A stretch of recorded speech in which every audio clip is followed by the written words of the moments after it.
예, 안녕하세요. 네.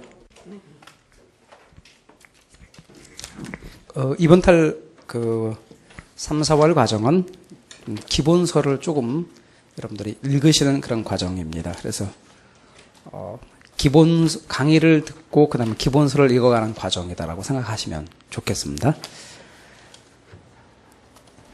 보통 이 이순환 정도쯤 되면 기본서에 이제 표시도 좀 하시면서 우리가 정리를 해야 될 부분들을 체킹을 잘 해놓고 그 부분에 대해서 이제 집중적으로 읽어가시는 그런 과정이니까요. 책을 한번 꼭 처음부터까지 읽어갈 수 있도록 그렇게 해 주시기를 부탁을 드리겠습니다. 일순환 과정하고 이순환 과정의 강의 레벨 차이가 엄청나게 많이 나거나 그러진 않아요. 일순환 과정에서 조금 이제 부족했던 것들을 그런 부분을 약간 확장하는 정도지 강의 레벨의 차이가 많이 나거나 그러진 않습니다. 결국은 1순환, 2순환, 3순환이 반복이 되면서 우리가 공부했던 내용들을 조금씩 보충해 간다라고 생각하시면 되겠습니다. 다만 이제 1순환 때 우리가 가볍게 다뤘던 내용들을 조금 더 이렇게 확장해서 또 내용들을 약간 보충해서 그리고 1순환 때 넘어갔던 계산 유형들을 조금씩 첨가하면서 그리고 나간다고 생각하시면 되겠습니다. 자, 순서대로 우리가 다뤄야 될 부분들을 이야기해 본다면 우리 부동산학과 관련해서 총 3개의 편으로 구성되어 있죠. 부동산학계로는 총 3개의 편으로 구성되어 있는데 제1편이 부동산학 총론이고 제2편이 부동산학 강론이고 제3편이 감정평가론이라고 되어 있는 부분입니다. 부동산학 총론의 경우는 보통 문제가 한 문제에서 3문제가량이 출제되고 있습니다. 평균 2문제 정도 나오는 거죠. 그리고 이제 부동산학 강론 부분의 출제 비중이 아주 높습니다.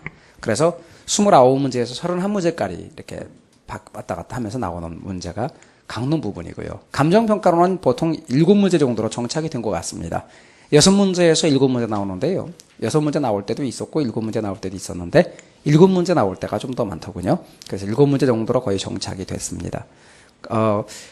부동산학 강론 부분에서 우리가 중요시 여겨야 될 부분들은 시험에 특히 어렵다고 하고 우리가 어려워요라고 하는 부분이 4부분이 있습니다. 부동산 경제론, 부동산 정책론, 부동산 투자론, 부동산 금융론 이 4부분만 잘 이렇게 소화를 하시면 부동산학 개론 전체를 통틀어서 좀 괜찮습니다. 감정평가론도 감정평가의 방식만 조금 까다롭지 나머지 부분은 좀 할만합니다. 아마 프린트도 나갔고 그걸 가지고 이제 계속해서 반복해 보시면 공부 분량이 줄었기 때문에 충분히 공부하시는데 큰 무리가 없을 거라고 보여집니다.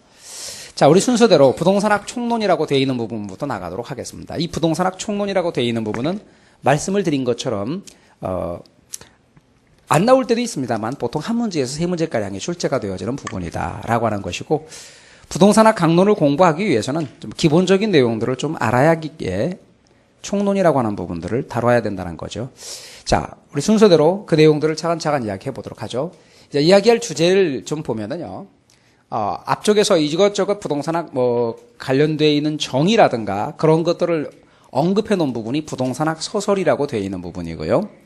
그 다음에 이제 부동산의 개념이라고 되어 있는 부분은 조금 더 중요하긴 한데 여기서 이제 부동산과 관련된 개념과 용어 이것이 이제 2장에서 다뤄야 될 부분입니다.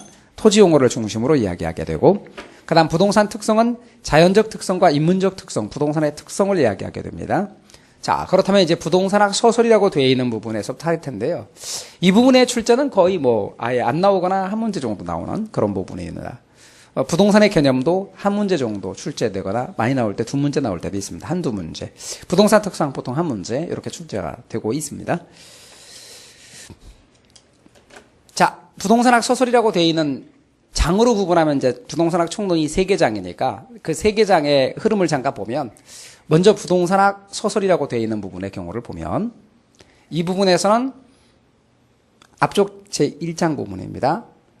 부동산학의 이해 해서 이제 부동산학과 관련된 정의라든가 그런 내용들이 좀 들어가 있고 부동산학의 학문적 성격이라든가 그리고 부동산학에서 다루는 복합 개념 이런 것들을 언급하는 이야기고 그다음 부동산학의 연구 대상과 연구 분야 그리고 부동산학의 일반 원칙 요거를 이제 부동산학 서설이라 해서 제일 앞장에서 이야기를 합니다.